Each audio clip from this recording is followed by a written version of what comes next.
Ондай бір өмірлік ұстаным жоқ, жалпы өзіме ұнайтын нәрсені жасағым келеді. Адам баласы өзінің өмірі өзінің қолында. Сондықтан да біреуден көргенше өзіңді алға сүйреп, өмірді тамаша сүр. Адалдық енді жалпы шынайы болу. Адалдық қалай болғанда да ең соңында бұл адал екені білінсе бағаланады. Бастапқы кезде біреу түсінеді, біреу түсінбейді. Бұның жолында көптеген нәрседен айырылуы мүмкін, бірақ түбінде жеңеді. Адам өзін осылай тәрбиелесе, біраз дүние жақсы болады. Ұлтжанды адам деген негізі енді бізде мысал келтіруге болатын дүние ол алаш зиялылар кезіндегі. Мысалы, бір ғана мысалы әртүрлі саланы алып, осы ертең біздің ұрпақтарымыз білсін, үйренсін деп сол жөнде еңбек жасап кетті ғой. Көбінесе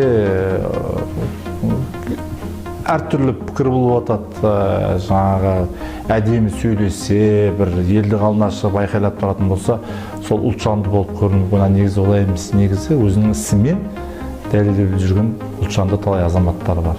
Бұл ұлтына қызмет ету. Білім, қабілет, бәсекелестікке қабілетті болу. Тек осы Қазақстанда емес, әлемдік деңгейге шығу керек. Әлемдік деңгейге шығатын болсақ, біз көп нәрсе жеңіл болар еді. Біз тек көршілерімізбен салыстырамыз, сол деңгейде қалып қойып жатырмыз, өкінішке орай. Еңбек,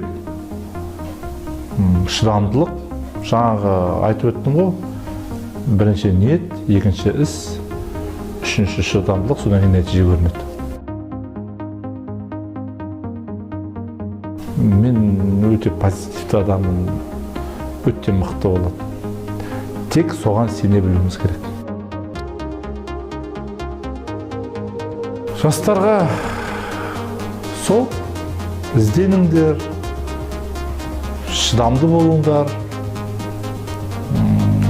білім қуыңдар, жақсы орта қалыптастырыңдар. Енді үлкендердің де ақылын тыңдау керек, бірақ дегенмен негізгі күш, негізгі идея сол жастарда ғой. Сол мен кейде жаңағы жастарға көңілім толады негізі.